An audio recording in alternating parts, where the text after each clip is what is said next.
안녕하십니까? 2024년 3월 5일 화요일 인도네시아 헤드라인 시작합니다. 첫 번째 소식입니다. 인도네시아 정부가 이스라엘과의 공식 외교 관계 추진에 대한 현지 언론의 보도를 부인했습니다.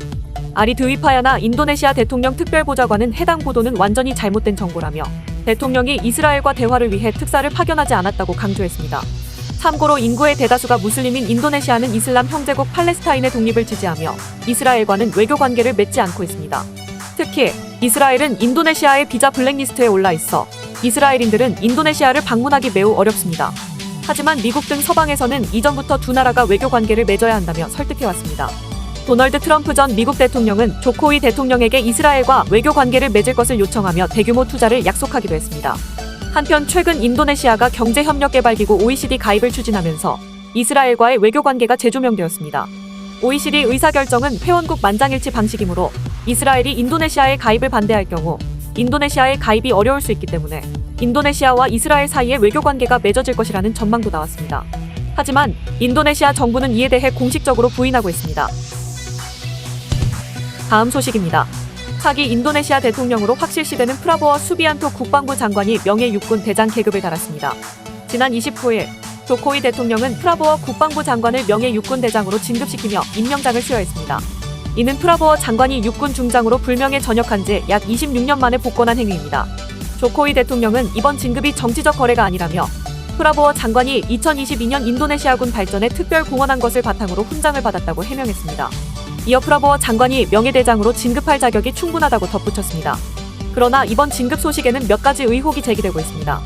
전문가들은 이번 진급이 프라보워 장관이 조코위 대통령의 장남 기브란 나카부밍 나카를 부통령 후보로 지명해준 것에 대한 대가 중 하나로 해석하고 있습니다. 또한 프라보워 장관이 차기 대통령이 확실시되는 만큼 조코위 대통령이 자신의 정치적 유산과 정책을 이어받도록 하기 위한 선심성 행보라는 해석도 나오고 있습니다. 이와 같은 상황 속에서 인도네시아 내에서는 필리핀의 정치 갈등을 답습할 것이라는 우려의 목소리도 나오고 있습니다. 현재 필리핀에서는 대통령을 배출한 두 가문 간의 갈등이 커지면서 분열의 위기를 맞고 있는데 인도네시아 역시 프라보워와 기브란이 차차기 대권을 놓고 경쟁하며 갈등을 벌일 것이라는 전망이 제기되고 있습니다. 다음 소식입니다. 올해 10월에 출범 예정인 인도네시아 새 정부가 무상급식 정책을 추진한다는 계획에 대해 세계은행이 재정 건전성 악화 우려를 표명하였습니다. 사투카오넨 세계은행 인도네시아 동티모르 대표는 비용과 가용 자원을 모두 고려해 신중한 계획과 실행이 필요하다고 강조하였습니다. 이어 해당 정책이 재정에 부담을 주지 않도록 세심한 준비가 필요하다며 인도네시아가 법으로 정한 재정 적자 상한선을 준수하고 거시경제와 재정 안정성을 유지할 수 있기를 바란다고 덧붙였습니다. 참고로 당선이 확실시되는 프라보워 수비안토 대통령 후보는 아동 8,290만 명에게 무상급식과 우유를 제공하겠다고 약속했습니다. 이에 대한 예상 비용은 2029년에 연 450조 루피아로 이는 인도네시아 국내 총생산의 약 2%에 달하는 수준입니다. 프라보워 측은 재원 마련을 위해 국세청을 대통령 직속기관으로 독립시키고 실질적인 조세 부담률을 올릴 계획이라고 밝혔습니다. 하지만 해당 정책에 대해 피치와 무디스 등 국제 신용평가사들은 재정 건전성에 악영향을 미칠 수 있다며 우려를 표현하였습니다. 다음 소식입니다. 우리나라 건강보험심사평가원이 인도네시아 건강보험청과 보건의료 및 건강보험 협력 강화를 위한 업무 협약을 21일 재체결하였습니다. 참고로 양기관은 2019년 4월 첫 업무협약 체결 이후 건강보험제도 분야에서 지속적으로 협력해왔습니다.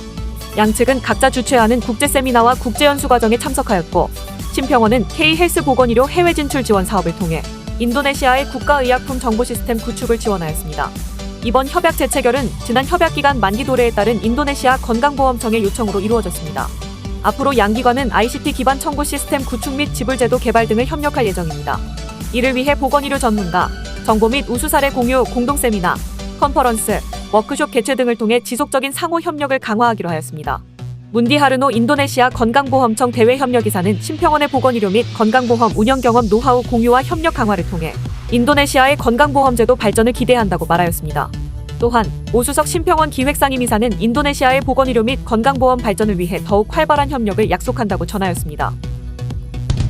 다음 소식입니다. 지난 28일 KB부코핀은행이 사명을 KB뱅크로 변경하였다고 업계에서 밝혔습니다. 로비 몬동 부행장은 이번 사명 변경은 고객에 대한 신뢰와 탁월한 서비스 제공을 통해 새로운 장을 열겠다는 의지를 반영한 것이라고 전했습니다. 참고로 1970년 설립된 부코핀은행은 지난 2018년 국민은행이 제3자 배정 유상증자를 통해 지분 22%를 1,164억 원에 취득하며 이대 주주가 되었습니다. 이후 지난해 두 차례 유상증자를 통해 지분율을 67%까지 끌어올려 최대 주주가 되었습니다. KB뱅크는 지난해 4조 8,152억 루피아의 순손실을 기록하였고 올해 1월에도 5,123억 6천만 루피아의 순손실을 보였습니다. 한편 이번 사명 변경은 양종희 KB금융그룹 회장의 취임 100일을 맞춰 진행되었습니다. 양 회장은 취임사를 통해 국내 리딩금융을 넘어 글로벌 리딩금융으로의 도약을 천명해온 만큼 이번 사명 변경도 그 연장선상에 있는 것으로 해석되고 있습니다. 또한 인도네시아 KB뱅크에 대해 영업력 강화와 IT 시스템 구축 등으로 빠른 시일 내에 정상화되도록 최선을 다하겠다고 강조하였습니다. 다음 소식입니다. 인도네시아 바탐의 GDP 성장률은 계속해서 상승하며 지역 경제를 주도하고 있다고 바탐 중앙통계청이 밝혔습니다. 바탐의 GDP는 7.04% 성장하며 리아우 제도와 전국 성장률을 크게 웃도는 모습을 보였습니다. 바탐 경제의 주요 기업 분야로는 제조업, 건설업, 도소매업, 금융 및 보험 서비스, 정보통신, 숙박 및 음식 서비스 등이 있습니다. 이 중 가장 빠르게 성장하는 분야로는 숙박 및 음식 서비스, 정보통신, 운송 및 창고, 건설, 도소매업 등이라고 바탐 중앙통계청은 밝혔습니다. 참고로 바탐은 팬데믹 이후 빠른 경제 회복과 투자 증가, 수출 증가, 외국인 관광객 급증 등으로 주목받고 있습니다. 또한 투자조정청의 자료에 따르면 바탐의 총 투자 실현액은 15조 6천억 루피아로 전년 대비 18% 증가한 것으로 나타났습니다. 특히 램팡 에코시티 프로젝트의 착공으로 투자 실현은 더욱 가속화될 전망입니다. 해당 프로젝트는 지난해 국가 전략 프로젝트로 공식 지정되어 오랫동안 기대를 모아왔으며 프로젝트의 예상 투자 전망은 381조 루피아에 달합니다. 한편 인도네시아 정부는 올해 투자 실현액이 40조 루피아에 달할 것으로 예상하고 있으며 이는 바탐이 인도네시아 경제 발전을 선도할 잠재력이 있는 것으로 평가하여 반영한 것입니다.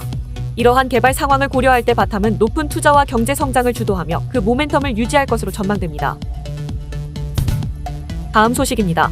서부 반둥에서 집안 이동이 발생해 초등학교가 붕괴되고 주택 수십 채가 파손된 사건이 발생했습니다. 해당 현상은 지난 2월 19일 폭우 후 처음 관측되었으며 지금까지도 지속되고 있습니다. 지역 책임자는 집안이 여전히 움직이고 있으며 균열이 점점 더 넓어지고 있다고 전하였습니다. 학교의 경우 균열이 계속 확대되면서 건물 벽이 무너지기 시작했습니다.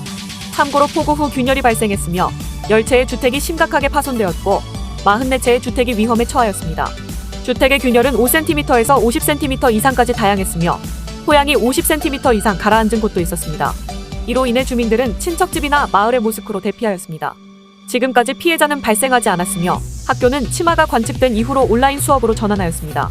주민들은 특히 폭우 시에는 피해가 더 크게 확산될 것으로 예상되므로 주의를 기울일 것을 촉구하고 있습니다. 한편 경찰은 사건 현장을 조사하였으며 초기 조사 결과 불안정한 토양 지형에 쏟아진 강우량으로 인해 집안이 움직인 것으로 추측하고 있습니다. 하지만 아직 지질조사팀의 공식적인 조사는 이뤄지지 않았으며 빠른 시일 안에 집안 이동의 정확한 원인을 조사할 예정이라고 밝혔습니다. 시청해주셔서 감사합니다. 다음 시간에 뵙겠습니다.